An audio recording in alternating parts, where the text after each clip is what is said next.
Palabra y vida. Con el padre Manuel Horta, desde Sevilla.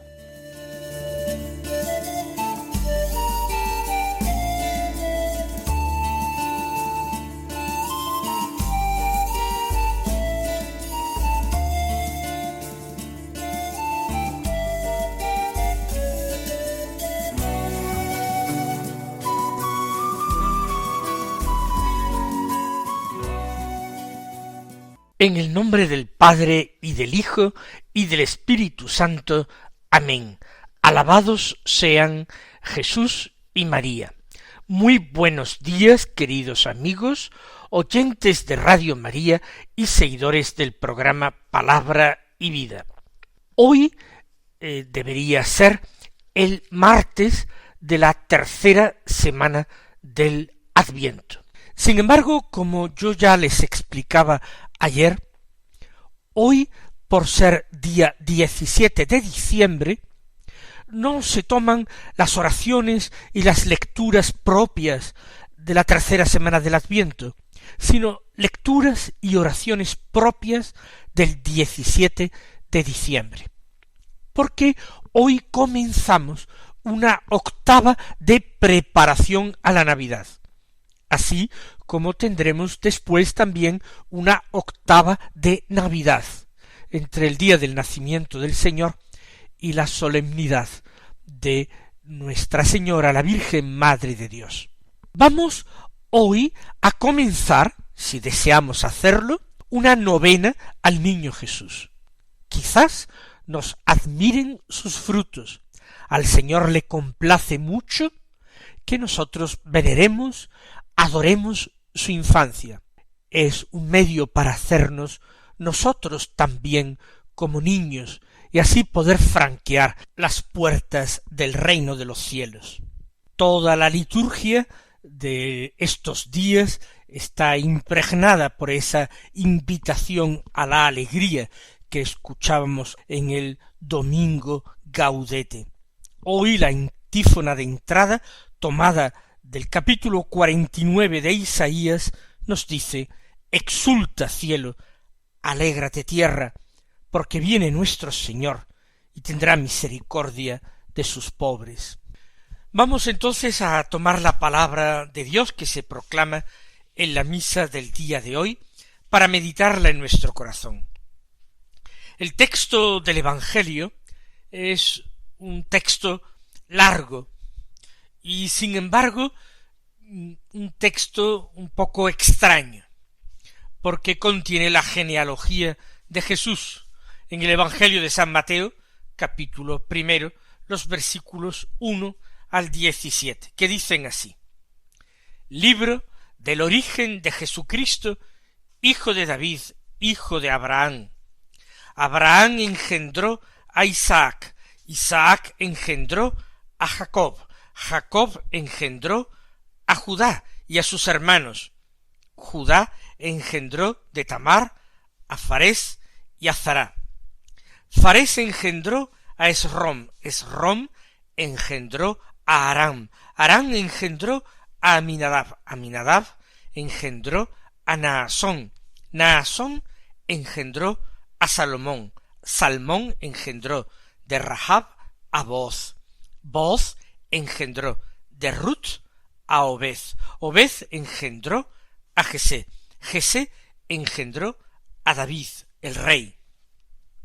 David, de la mujer de Urías, engendró a Salomón, Salomón engendró a Roboam, Roboam engendró a Abías, Abías engendró a Asaf, Asaf engendró a Josafat, Josafat engendró a Joram, Joram engendró a Ocías, Ocías engendró a Joatán, Joatán engendró a Acaz, Acaz engendró a Ezequías, Ezequías engendró a Manasés, Manasés engendró a Amós, Amós engendró a Josías, Josías engendró a Jeconías y a sus hermanos cuando el destierro de Babilonia.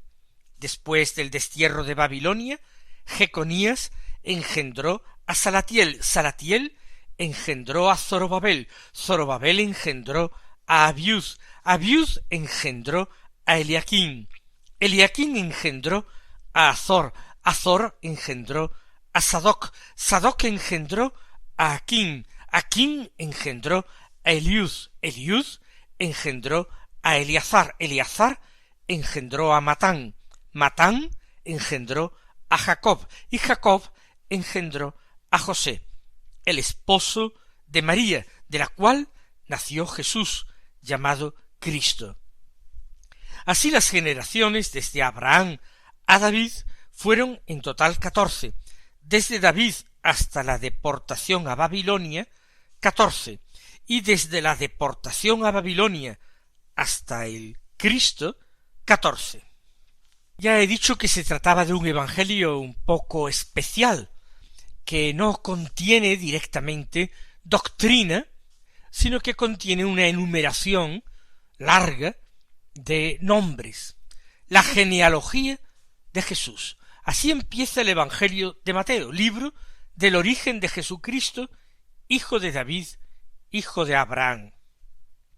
Se ponen como hitos en el nacimiento de Jesús esos dos. Abraham, en él comienza la genealogía, porque Abraham es el antepasado del pueblo de Israel.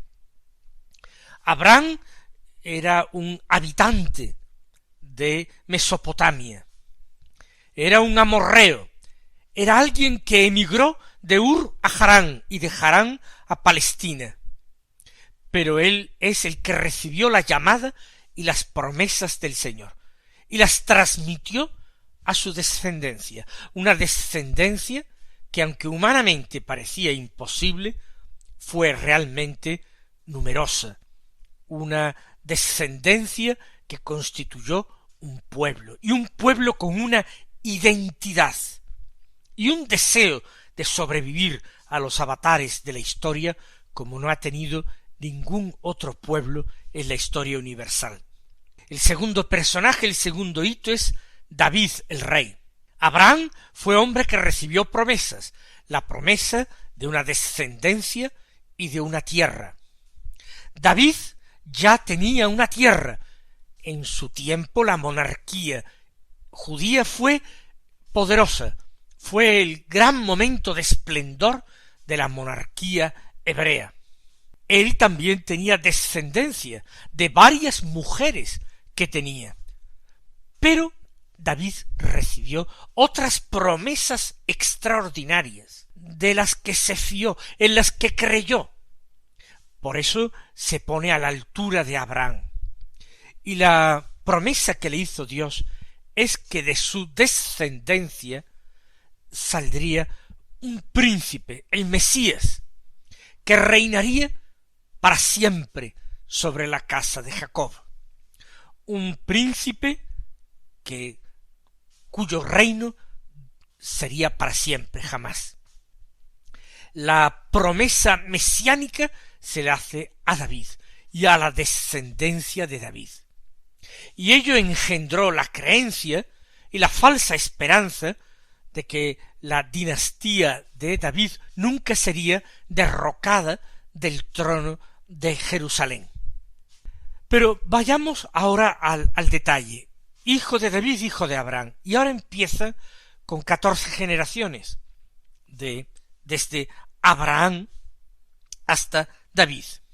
Este número que se repite 3 veces, 14 generaciones de Abraham a David, David a la deportación a Babilonia, otras 14 generaciones, y desde el destierro en Babilonia hasta Cristo otras 14, es una distribución con un deseo mnemotécnico de ser recordado. De hecho, nosotros podemos ver que hay ciertos nombres que se saltan, que la genealogía está de alguna manera poéticamente preparada para tener este número perfecto. 14 es 2 veces 7 y aquí se repite 3 veces. Abraham engendró a Isaac, Isaac a Jacob, Jacob a Judá y a sus hermanos. Son los patriarcas cuyas vidas nosotros podemos leer en el libro del Génesis. A partir de Judá empiezan personajes menos conocidos. Ya nos sorprende Judá. Él no era el primogénito de Jacob, su padre. El primogénito era Rubén. Tampoco era el hijo más querido, porque son los hijos de Raquel, José y Benjamín. De José se ocupa ampliamente el Génesis, los que fueron más queridos para su padre. Judá es el cuarto de los hermanos y el más pequeño de los hijos de Lía, la primera esposa de Jacob.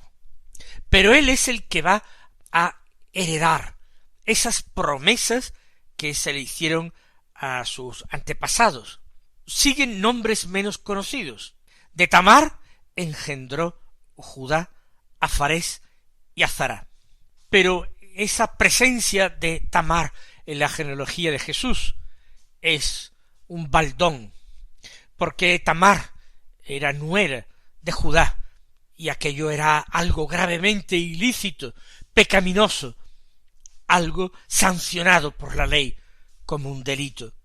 Farés engendró a Esrón, y Esrón a Arán, Arán a Aminadab, Aminadab a Nasón, Nasón a Salmón, y ahora otra cosa extraña. Salmón de Rahab a Booz. Pero de nuevo esta mujer que aparece después de Tamar tiene el nombre de una prostituta. Es una unión ilegítima la que aparece. Booz se casa y engendra de Ruth a Obed. Y Ruth es una mujer intachable, viuda, pero moabita, de un pueblo que según la ley de Dios no podrían ser aceptados para formar parte del pueblo de Israel ni a la tercera generación. Un pueblo enemigo y despreciado. Pues bien, Ruth es moabita. Tenemos ya 3 personajes femeninos con alguna tacha: Tamar, Rahab, Ruth.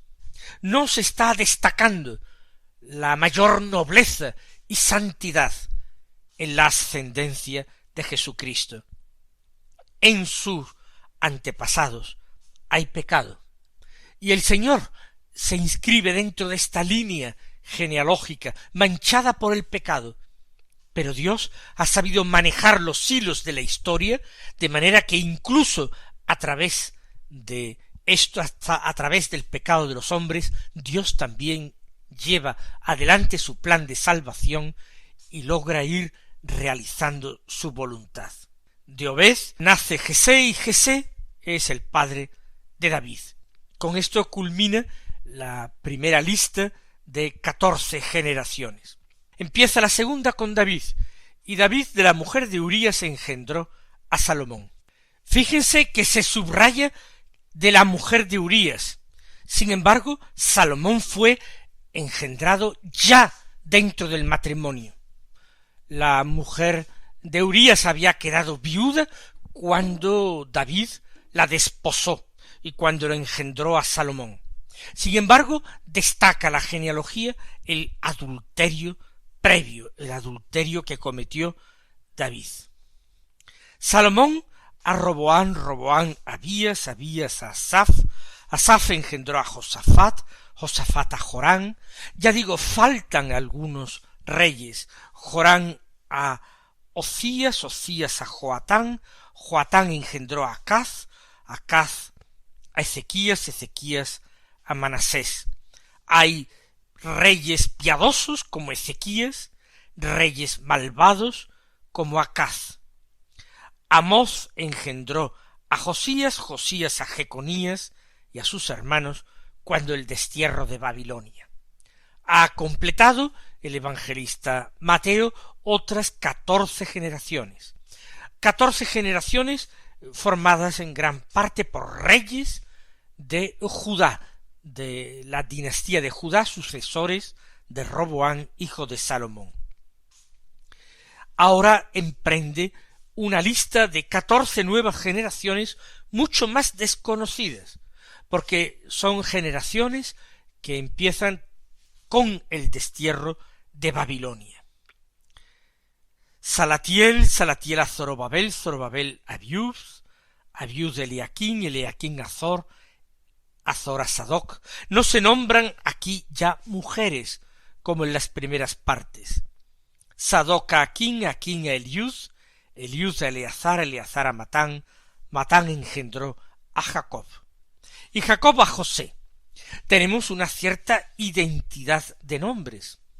El patriarca Jacob, también llamado Israel, hijo de Isaac, tuvo un hijo muy amado llamado José, un hijo que fue justo en presencia de Dios, que tuvo que marchar, perseguido, amenazado por sus hermanos, marchó a Egipto, pero allí creció, se hizo grande, se hizo importante, y de esta manera pudo salvar a sus hermanos. Este Jacob, que nosotros no conocemos, es padre de José, el esposo de María, a quien ya sí conocemos mucho mejor. Como su antepasado homónimo, él también tendrá que emprender camino a Egipto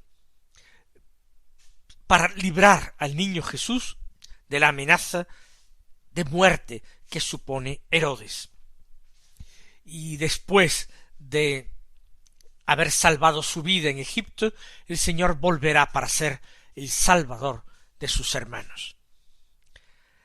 La genealogía no remonta a María. El mismo evangelista San Mateo nos dice que José es el esposo de María, pero no afirma que José fuera el padre de Jesús. No dice que José de María engendró a Jesús, llamado Cristo. No, dice solamente el esposo de María, de la cual nació Jesús. Y más adelante el Evangelio afirma explícitamente que María concibió del Espíritu Santo, que María Virgen fue la madre de Jesús. Sin embargo, la genealogía se lleva a José porque es José el que inserta a Jesús en esta historia y lo convierte en descendiente de David. Gracias a José, en Jesús se cumplen las promesas mesiánicas hechas a aquel rey. Así termina San Mateo las generaciones. Desde Abraham a David fueron en total 14, de David a la deportación a Babilonia 14, y desde la deportación de Babilonia hasta Cristo 14.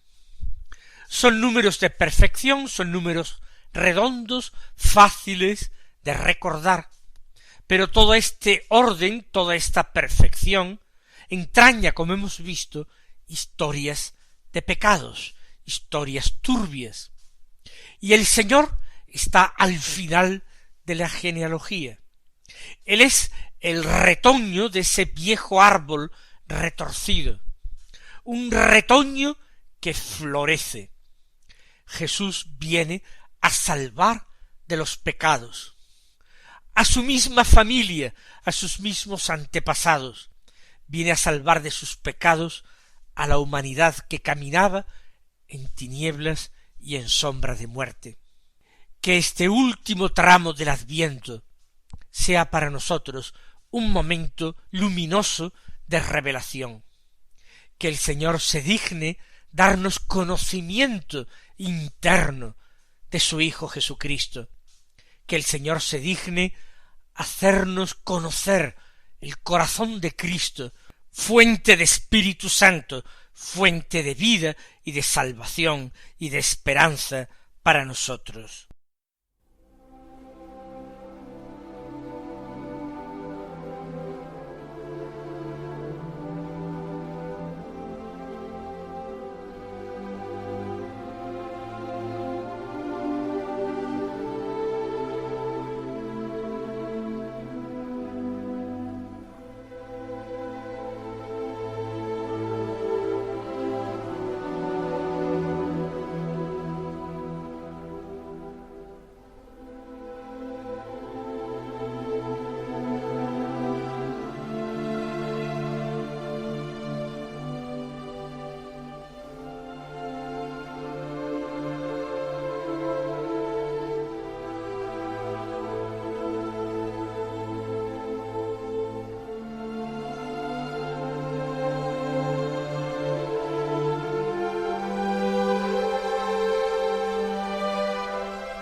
aunque no nos quede mucho tiempo, vamos a escuchar la primera lectura de la misa, que es del libro del Génesis, del capítulo 49, los versículos 1, 2, 8, 9 y 10, que dicen así: En aquellos días Jacob llamó a sus hijos y les dijo: Reuníos, que os voy a contar lo que os va a suceder en el futuro. Agrupaos y escuchadme, hijos de Jacob, oíd a vuestro padre Israel. A ti, Judá, te alabarán tus hermanos, pondrás tu mano sobre la cerviz de tus enemigos, se postrarán ante ti los hijos de tu padre. Judá es un león agazapado, has vuelto de hacer presa, hijo mío, se agacha y se tumba como león o como leona.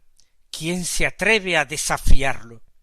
No se apartará de Judá el cetro ni el bastón de mando de entre sus rodillas, hasta que venga aquel a quien está reservado y le rindan homenaje los pueblos. Hemos escuchado un texto en el que el patriarca Jacob, también llamado Israel, cercana a su muerte, llama a sus hijos para bendecirlos. Y no se limita a bendecirlos, sino que profetiza acerca del futuro. Empieza bendiciendo a Rubén, va siguiendo el orden de las edades de sus hijos.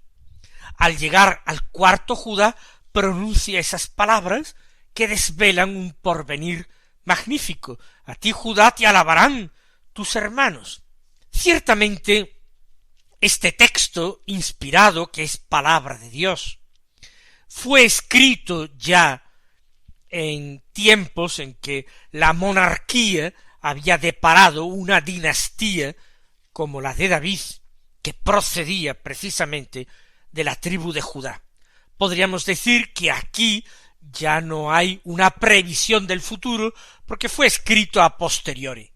Sin embargo, sí que es profecía acerca del futuro las últimas palabras, que no se apartará de Judá el cetro ni el bastón de mando de entre sus rodillas, hasta que venga aquel para quien está reservado, porque ese para quien estaba reservado era el Mesías, era Cristo, era Jesús nuestro Señor, y hasta que le rindan homenaje los pueblos. Y esto es lo que a nosotros nos encanta y por lo que bendecimos al Señor en su infinita sabiduría, que todos los pueblos rindan homenaje a Jesús el Señor. Que Él os bendiga y hasta mañana si Dios quiere.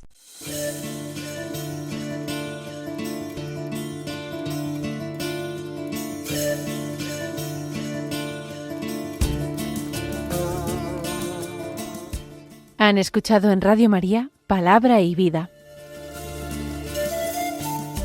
un programa que dirige el Padre Manuel Horta.